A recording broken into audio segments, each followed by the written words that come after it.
Hello guys, आशा करेंगे आप लोग स्वस्थ होंगे और मस्त होंगे। हम लोगों ने क्लास में पढ़ाए थे। उसके बाद सोचे कि कुछ बच्चों पीछा से आए हैं तैयारी करने के लिए, उसके लिए मैंने रिवीजन क्लास रखा है। रिवीजन क्लास में ये रखे हैं कि हम यूट्यूब के माध्यम से पढ़ाएंगे। यूट्यूब के माध्यम से पढ़ाने के पश्चात आज हम क्लास 10th का केमिस्ट्री का बुक रिवीजन के लिए उठाए हैं। और उसमें हम लोग ने फर्स्ट चैप्टर का जो है ना, उसका क्वेश्चन इम्पोर्टेंट जो क्वेश्चन है, वेरी वेरी इम्पोर्टेंट क्वेश्चन जो एग्ज़ाम में पूछता ही है। पहला है ऊष्माक्षेपी अभिक्रिया क्या है। वैसा अभिक्रिया जिसमें ऊष्मा का उत्सर्जन होता है उसे ऊष्माक्षेपी अभिक्रिया कहते हैं। जैसे C+O2 CO2 प्लस ऊष्मा प्लस प्रकाश, ये ऊष्माक्षेपी अभिक्रिया होता है। ऊष्माशोषी अभिक्रिया क्या है। वैसा अभिक्रिया जिसमें ऊष्मा का अवशोषण होता है उसे ऊष्माशोषी अभिक्रिया कहते हैं। जैसे CaCO3 इन CO प्लस CO2 प्लस ऊष्मा, ये उसका रासायनिक फार्मूला है। शोषण को ऊष्माक्षेपी अभिक्रिया क्यों कहते हैं।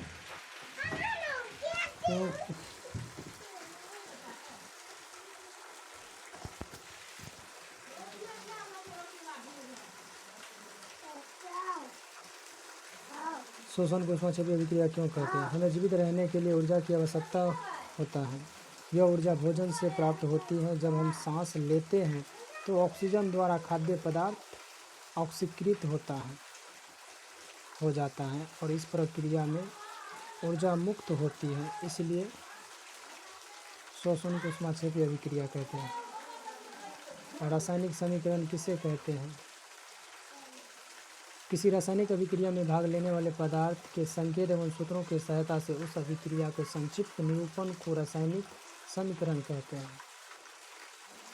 संतुलित रासायनिक समीकरण किसे कहते हैं। वैसे रासायनिक समीकरण जिसमें समीकरण के दोनों ओर के प्रत्येक तत्व के परमाणु की संख्या समान होती है उसे संतुलित रासायनिक समीकरण कहते हैं। H2 + O2 इन 2H2O, ये रासायनिक संतुलित कर देता है। संयोजन अभिक्रिया किसे कहते हैं। वैसा अभिक्रिया जिसमें दो या दो से अधिक पदार्थ परस्पर संयुक्त करके एक नए पदार्थ का निर्माण करते हैं उसे संयोजन अभिक्रिया कहते हैं।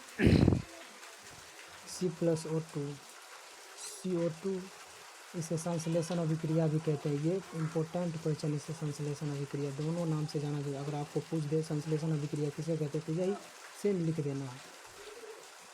वियोजन अभिक्रिया किसे कहते हैं। वैसा अभिक्रिया जिसमें किसी यौगिक के बड़े अणु के टूटने से दो या दो से अधिक सरल यौगिक का निर्माण होता है उसे वियोजन अभिक्रिया कहते हैं। जैसे CaCO3, ये टूटकर किसमें आया CaO प्लस CO2, इसे अपघटन अभिक्रिया भी कहते हैं। वियोजन या अपघटन, ये दोनों में से पूछ सकता है तो इसका आंसर यही होगा। विस्थापन अभिक्रिया किसे कहते हैं। वैसा अभिक्रिया जिसमें किसी यौगिक के उपस्थित किसी परमाणु या परमाणुओं के समूह को दूसरे परमाणु द्वारा विस्थापित कर दिया जाता है उसे विस्थापन अभिक्रिया कहते हैं। इसे प्रतिस्थापन अभिक्रिया भी कहते हैं। विस्थापन को प्रतिस्थापन अभिक्रिया भी कहते हैं। जैसे Fe प्लस CuSO4, ये क्या है Cu क्या है विस्थापन है, ये हटकर क्या है FeCuSO4, ये किस में आ गया तांबा है Cu, ये विस्थापन से होकर तांबा अलग हो गया। आइए दूसरा चैप्टर और दिखाते हैं।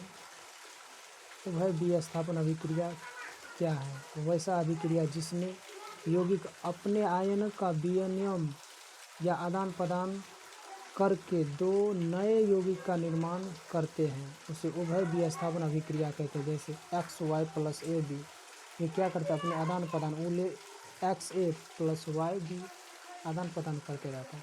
अपक्षेपण अभिक्रिया किसे कहते हैं।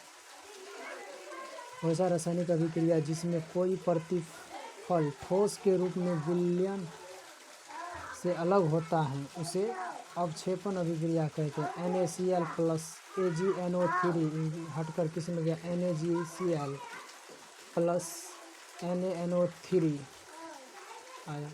उदासीनीकरण अभिक्रिया किसे कहते हैं?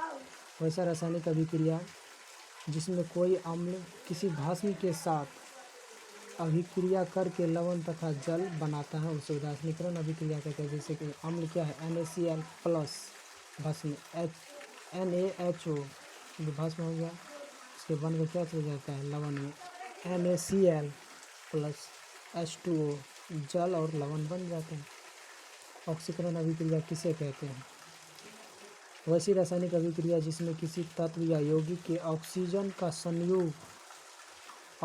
का संयोग या किसी यौगिक से हाइड्रोजन का निष्कासन होता है इसे ऑक्सीकरण अभिक्रिया कहते हैं। इसे अपचयन अभिक्रिया भी कहते हैं। कोई आदमी से अपचयन अभिक्रिया भी बोलते हैं ऑक्सीकरण को, तो यही होगा। Thank you guys. और नेक्स्ट चैप्टर अगले पढ़ाएंगे, आप लोग बने रहिएगा और जो कुछ हो तो देख लेना नोट्स। Thank you.